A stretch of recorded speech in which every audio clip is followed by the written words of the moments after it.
tell me more about the relationship between you and Ivan so that we can actually solve the crime? He was my boyfriend.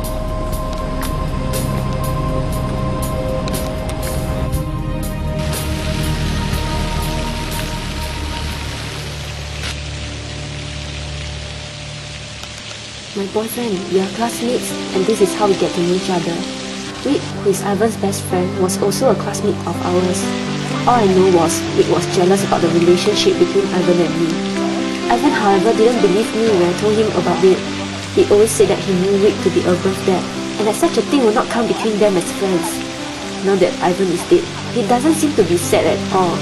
I mean, they are best friends. Inspector, you must help me find the murderer. I can't let Ivan die just like that.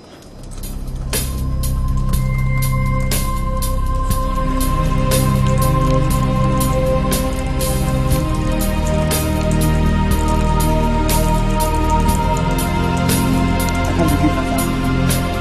Good news, guys.